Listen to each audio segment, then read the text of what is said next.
My name's Angelo, and welcome to We Want Picks. This is the only channel dedicated to UFC picks and DraftKings lineups run by professional fighters and MMA insiders. Every week, I join Nick Newell, professional fighter, professional model, and ESPN Top 10 guest, along with Dan Kramer, UFC fighter, Bellator fighter, Ultimate Fighter alumni, and Jacob Lyons, a skinny kid from Indiana. And we break down every single fight, the betting odds, the DraftKings picks, and we set you up for success. This week, we're breaking down UFC 258, Usman versus Burns.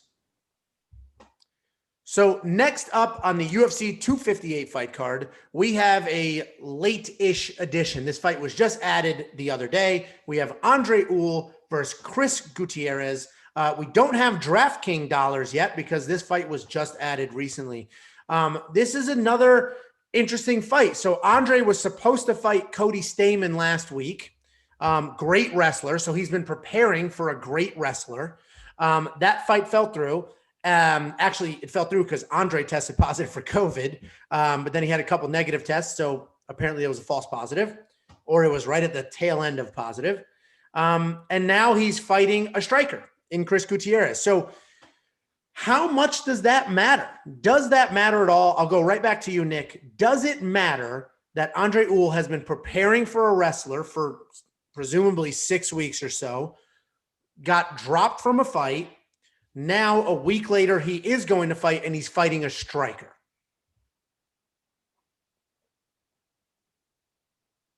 You're muted. You and Dan, man. You and Dan. I know. I got to figure out these darn electronic screens. So I will say it doesn't matter. On the same note, Gutierrez wasn't training for Ewell. I like Newell. I've seen him fight before. He fought for CES. He was their champion. He beat Hanan Barao right before Hanan Barao's kind of downside, but he looked good. He has a few wins over some really good people. A lot of people thought he lost, but the Martinez fight was a good win, and it really showed his gamemanship. Gutierrez has beaten some good people as well. Really, this fight is a close fight. I feel like the numbers will be high in this fight, especially for Ewell. Has a very high output, not a power puncher, but pitter patter and lots of punches thrown. So if he ends up being an underdog in this, it says he's a plus, but if the DraftKings amount is good enough, and I'm just like, I need a filler fight because I picked up these ones, I could possibly throw him in. I think that he will win, and without knowing the odds, though, I don't know if I would commit to it. All right, so you're going with Ewell. You don't think that all the chaos that he's dealt with in the last week and training for a completely different style opponent matters.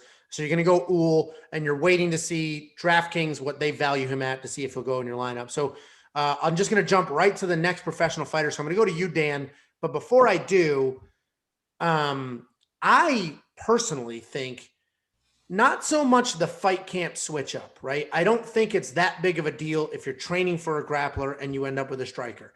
Obviously, it matters, but training camp is training camp. Nick, you're an active fighter today. You still train, you still fight. And your camps aren't designed around a specific fighter. Certainly, you'll make adjustments, but you're not only going to wrestle all day because you're fighting a wrestler. What does concern me about this is he was ready to fight. His fight was dropped while he was there. Then he went home, and then he signed back up to fight, and he's come back out. And this is at a catch weight because, he didn't, he wasn't cutting weight, and he's not ready to go weight-wise to make the proper weight. So that is the piece that concerns me. I don't necessarily think that this change in style does, but I do think was supposed to fight, didn't fight, a week later is fighting. I think that is an issue. So Dan, I'm going to go to you. Two things. One, do you think the switch in style matters? Or two, do you think all the chaos of losing a fight and picking one back up a week later after thinking you had COVID is an issue? To To answer, I think it all matters, but I think it depends on how you are mentally and how you train, right? So I know a lot of guys who train very specifically for, they watch a lot of tape, they mimic the situations of their opponent, and they get a little. I've done this in my career too, where you get obsessed over what the other guy does, and you practice that so much that when there's a last minute switch, you're like, holy shit, it's going to be a totally different fight now. So, over my career, I switched that up and tried to focus less on what my opponent does. Obviously you need to know a little bit about what they do, what their strengths are and all that. But I think it's better to have an overall well-rounded approach, be ready for anything type situation. Glover Teixeira is a guy who does that. He's really good at every fight. He's like, it's not about what they're going to do to me. It's about what I'm going to do to them. So I think it depends on what type of training camp he does and how he looks at it. So, but the nerves, of course, it always affects you a little bit. I don't know that it'll affect you fight time. At the end of the day, I truly believe when it comes time to fight, there's enough nerves around every situation in the fight game that the nerves are going to hit you and you deal with them how you would deal with them regardless. Once the cage door closes, you fight. So we'll see. But as far as DraftKings picks, I mean, I'm very interested to see what dollar amounts get assigned to both these guys, because this is one I might be looking to take as well.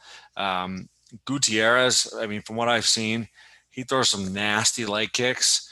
Good striker. The only fight he had a problem in recently was when he took on a wrestler short notice who filled in. And he got out wrestled the first round, and he came back and I think won a couple rounds. It ended up being a draw because a point was taken away. But I think this is going to be an exciting fight, probably a lot of points on both sides. So I'm definitely interested to see what the dollar amounts come to for each guy, and I might look at working one of them in. So Nick picked Ewell. Are you picking Gutierrez to win the fight? I think Gutierrez is going to win the fight. Yes. Yep. Okay. I do as well. I think he's the better striker. His leg kicks are nasty, and we saw a ton of success in that just a few weeks ago with the Dustin Poirier fight. And I think the chaos of thinking you had COVID and then fight drop, I think all that chaos ultimately will mess with you. I don't know if his body's ready. I don't know what he did when his fight was canceled. He may have just binged on food for 4 days until another one's booked. So I think there's too many unknowns on the Ewell side, and I think Chris Gutierrez is legitimately a very good striker. His leg kicks are nasty, and I think he gets it done. So, Jacob, are we going to have a majority here, or do you also think Ewell wins this fight? Yeah, so when I first started researching these fighters, the first thing I thought was, oh my God, Andre, you have to take a different picture, because he looks scared to death in that photo. I don't know why. When I saw that UFC photo, I thought, oh my God, he looks scared to death. And he definitely is not a scared fighter. Another interesting fact is Ewell's 3 of his last 4 wins are split decision wins, and 2 of Gutierrez's last 6 wins are split decision wins. I don't know what that means. Just thought it would be a fun fact. I like Ewell, and I want to put him in my lineup, and I'm hoping he's going to be $7,800 so he can fit. I designed my lineup. I have $7,800 left over, and I'm hoping he's $7,800. I think he's an opportunistic fighter. He's comfortable everywhere. I think that his length is going to give Gutierrez a lot of issues. He's 5'11", making that usually the 135 weight class. This must be 140, I guess, at the catch weight. When I watch Chris Gutierrez, there's 2 different fighters I saw in the tape. There's a fighter that I saw in one of his recent fights where he looks kind of passive. He's a counter puncher. And then I watched him fight Valiev, who we all loved last week and dominated his fight.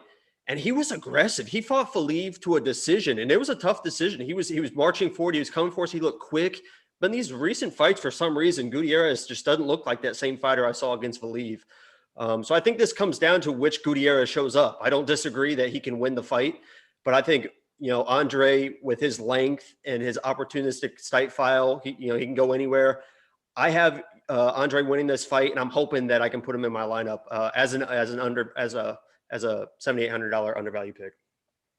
Yeah. So no matter which way this fight goes, it will be exciting. I think we all expect that. It should be a good fun fight to watch. Make sure you watch for any updates, because once we get these DraftKings dollar amounts, we'll see if that affects any of our lineups at all. Jacob basically said it would if he was cheap enough. So just make sure you check back to see what our final lineups are if you're here for the DraftKings stuff, because you want to make sure that, you know, you have the best possible picks. Before you go, check out the description below. In there, we have links to our Facebook, our Twitter, our Instagram, and more importantly, to our DraftKings League. Check out the league, join the league, participate in the contests, and as we get going and as you start winning, we're going to start handing out gift cards and participating and doing things like that. So check those out. Every week, there are drops on every fight card. So make sure you check out this channel and our social media on Saturday before the fights start so that you have our most updated lineups and picks.